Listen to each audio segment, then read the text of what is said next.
Du coup, tu as grandi dans un milieu cinéphile, qui, t'a amené au cinéma, qui t'a fait voir des films, en fait?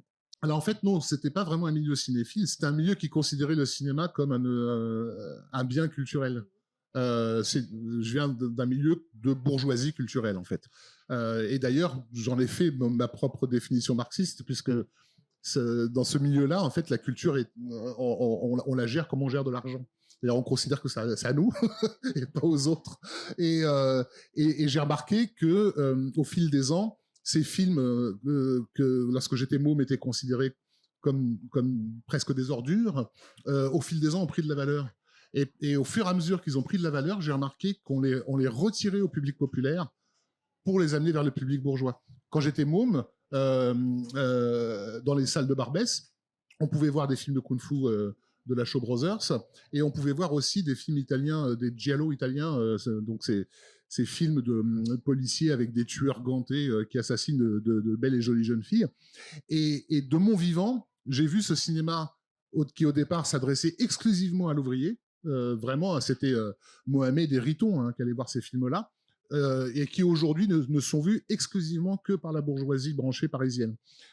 Et c'est de la captation culturelle. J'ai réalisé qu'ils ont fait autour de la culture ce que d'autres bourgeois font autour de l'argent. D'ailleurs, ils ont mis des barrières avec des discours critiques, en rendant ces films intelligents, profonds, et tout. Et finalement, petit à petit, de les retirer à Riton, parce que Riton, s'il y a des mots compliqués, il va pas aller le voir, le film.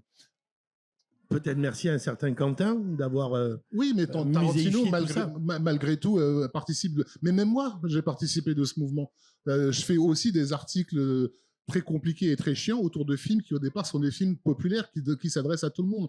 Donc, je participe de ce mouvement. Mais au moins, j'essaie d'avoir conscience du fait que je fais partie de ceux qui capitalisent cette culture. Mon regret, c'est qu'effectivement, le public populaire s'en détourne. Quand j'étais môme, pareil, dans les années 80, il y avait un film qui était considéré, vraiment, on ne peut pas imaginer à quel point il était considéré comme une sous-merde, qui était Scarface de Palma avec Pacino. C'était un film qui était absolument haï dans les milieux de la middle class. Par contre, en banlieue, c'était le film à voir. D'Argenteuil à Saint-Denis, c'était voilà. La VHS, elle était jamais au vidéoclub, elle était louée constamment. Et en fait, aujourd'hui, je me dis, c'est triste qu'aujourd'hui, dans ces banlieues-là, les gamins savent pas ce que c'est que Scarface, qui est le film qui a fait grandir leur grand frère, en fait. Et qu'aujourd'hui, Scarface soit devenu un classique, donc un truc qu'on ne voit que dans des cinémathèques ou des ciné-clubs, etc. Tu vois, voilà, le fait que ces films populaires, au bout d'un moment, ne le soient plus, ça a toujours tendance à me désoler.